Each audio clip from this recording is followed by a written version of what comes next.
For those of you who were not aware, Bernie Sanders isn't the only one who's been making a couple of appearances on Fox News. In fact, Tulsi just went on Fox News, had about an 11-minute interview while she was in Iowa. And the interview was, man, look, whenever you hear, it's so hard to not be a fanboy. And I consider myself a friend of Tulsi and a friend of her sisters and a friend of her husband's at this point, and even friends of several members of the campaign. And when I tell you that Tulsi is so impressive with a lot of her, not only, her stances, because we already know where she stands, but the way she responds, her confidence, the way she disallows people to try and control her narrative and try and control her message. Even her husband looks at her in awe when we're talking about like how impressed we are with her, because he feels the exact same way. Because it's rare. Tulsi is a once in a generation type of, not even a politician. She's a once in a generation type of human being. And so I want to show you this clip because, as you all know, the Mueller report came out. That's going to be a consistent theme throughout our segments today. The Mueller report came out, and Tulsi had one of two options. Tulsi could have joined the Trumpeteers. Impeachment, let's do impeachment. Nah, man. I was not down with that. I'm not even saying that I'm not down for impeachment. That's not what I'm saying. What I'm saying is Democrats, especially freshman Democrats, by the way, who apparently are not looking at correct polling, or they have bad consultants or bad chiefs of staff or whatever, they have not figured out that most of America, including Democrats, I shouldn't say most, just about half, they never believed in the Trump-Russia collusion. They never believed in it. And most importantly, in my humble opinion, when we're talking about the Democratic primary or any primary, well, no, more specifically the Democratic primary, for being honest, those are your more educated voters. Those are the ones who didn't just start paying attention a year ago, not 2 years ago, but they remember how Bernie was cheated. They remember where this all started. And they remember when they finally got caught, when they finally realized, okay, we can't get this cheap Bernie, not have a narrative propped up and then get away with it. They remember when the WikiLeaks dropped and we found out that there was an actual document that said the moment that Trump loses, we're going to shift the Russiagate narrative onto him, like they did onto Bernie and the progressives. Those voters are the ones who primarily participate in the Democratic primary. Those voters are the ones who are filling the stadiums of Bernie Sanders rallies back in 2016. Those voters have not forgotten how they were treated and how when they tried to bring election fraud up, you completely and totally ignored them. But when the Republicans or the GOP was guilty of it, you acted like it was the most important thing in the world. Like this is such an important issue. Election fraud, election hacking, election rigging. Whenever you got a chance to blame Russia, it was the most important issue in the world. Election rigging, election hacking. But the people haven't forgot what you did to their registrations. Just in the midterms, during the jungle primaries of California and LA, were 200,000 plus registrations. That's just the ones that were reported, were dropped. Just in the midterm election during the Democratic primary in New York, hundreds of thousands of registrations were dropped again in the Cynthia Nixon election. And what did the Democrats say about it? They said, well, we have to coalesce around Cynthia Nixon. That's what they said. We got to around Andrew Cuomo, not around Cynthia Nixon. Like, well, when are we going to start holding people accountable? And when are our progressives going to start standing up and representing the people? And today, with the clip that I'm going to show you, like I said, as an objective person, it's hard. It's not like, oh, I just want to be, for Tulsi. Because everybody has, when you've been involved in a movement for so long, everybody just kind of has an identity partially wrapped around that particular movement. And the Bernie Sanders, even absent of him personally, the Bernie Sanders movement was a real thing. So when I tell you that just because I endorsed Tulsi doesn't mean it was easy for me to do so, knowing that that would mean I'm technically, obviously, not endorsing Bernie, and knowing how people would view that. That was a difficult thing, but I am objective, and the objective facts just cannot be argued with when it comes to this woman. And this clip is yet another example of that. We'll hold this press conference at the DOJ at 9:30. Are you looking for anything specifically? Look, I've been calling all along for this report to be made public.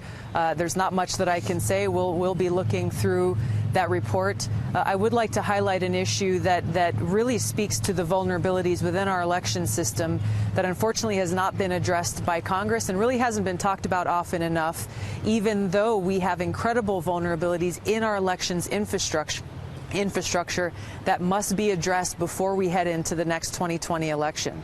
I've introduced legislation called the Securing America's Elections Act that would require paper ballots or a voter-verified paper backup to make sure that if anyone, whether it's a bad actor, an individual, or a country, comes in and tries to manipulate our votes, change our vote count, and therefore manipulate the outcome of our election, we will have an auditable paper trail to make sure that our voices and our votes are counted accurately and represented. Otherwise, if there's any question at all in 2020 about any kind of shenanigans or manipulation or anyone messing with this election, it could undermine everything. Right. This and I is think so there are a lot important. of concerns on Congress both sides needs of the to act aisle and pass this legislation. On that, I apologize for the delay in the satellite. You said on March 28th that it was time to put aside partisan interests, and that now that the president is not guilty of conspiring with a foreign power, now must be the time to stand together and move beyond this divisive issue that has taken up enough of the national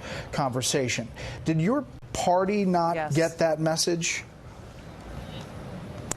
Look, this is a message for the country, and it's unfortunate for those who are continuing to put partisan politics ahead of the interests of the people of this country. To know that the President of the United States did not collude with another country's government, with a foreign government, to interfere in our elections is a good thing for all of us. It's a good thing for our country.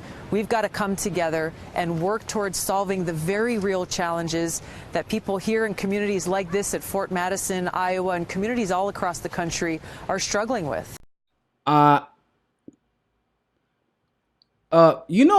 thing that I think that what my biggest attraction to Tulsi as a presidential candidate is, and as a candidate or as a politician overall, even as a congresswoman, one of the things that I admired about her is that while everyone, if you've been a fan of this channel for some time, and I know a lot of you have, what is the thing that I talk about the most?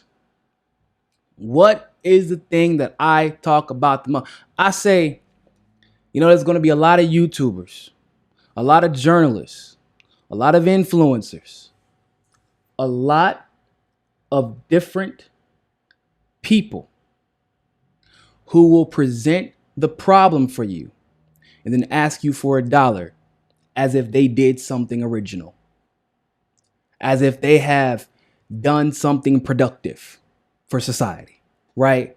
Because isn't that what it seems to be across the board, right? We're in this outraged culture with quote unquote SJWs on both the left and the right. For example, if we're talking about the right, God knows, they complain about Tulsi every single, not Tulsi, excuse me, AOC, for example, every single day. Fox News does. If she does something good, they can't give her credit. If she does something bad, they exacerbate it like it's the worst thing in the world. Like none of their politicians deserve a lot more coverage for the bad things that they have done. You got the Ben Shapiros of the world. Things like that. On the left, everybody wants to talk about Russiagate, Russiagate, Russiagate, Russiagate, Russiagate, Russiagate, Russiagate, Russiagate, Russiagate, Russiagate, Russiagate. Russiagate. Okay. Next. Now what? Now, because that's where we're at now, right? You tried it. We're here. Russiagate. Now what? And we're going to go into a little bit more detail about quote unquote impeachment talks later. But while everyone else is talking about literally nothing, because what will be the result of an impeachment? Literally not anything more than a damn investigation from a special counsel and the FBI. They would find the exact same things and come to the exact same conclusions. So, in other words, you're remaining politically stagnant. How do we progress as a country at that point? Where is the solution that would mutually benefit the people, that would mutually benefit the people who are also the countries that are also watching? Because I know for a fact that a lot of people in a lot of different countries are looking at us and they're going, oh my God, they are such an embarrassment.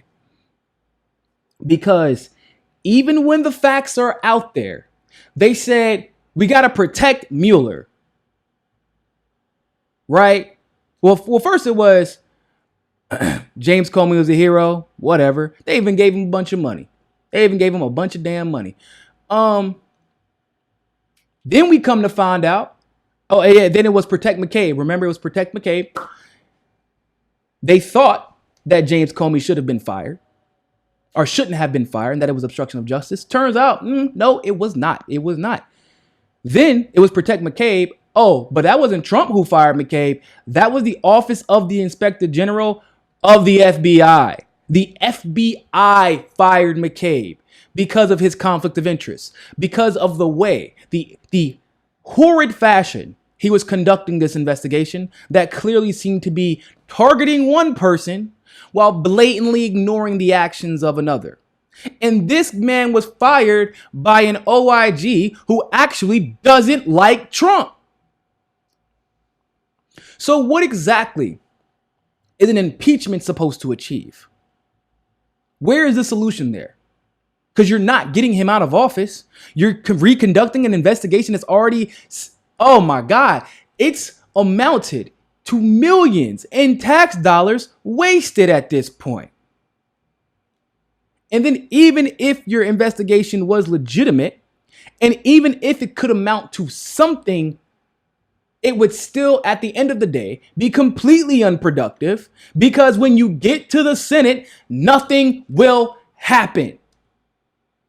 Your Speaker of the House and your Senate Minority Leader, both Nancy Pelosi and Chuck Schumer, know that this is a waste of time. When Nancy Pelosi and Chuck Schumer, the most anti-Trump, they're the most anti-Trump Democrats out there right now, outside of maybe Adam Schiff. They're saying this is a waste of time. Thanks for watching that segment of Mika Says Sukasa. Don't forget to join us on Roku and catch our Roku exclusives. Also, help us reach our goal of 500 patrons on Patreon. You can also follow us on Twitter, Facebook, and JustNForm.com. But more than anything else, always remember, find your balance. Peace.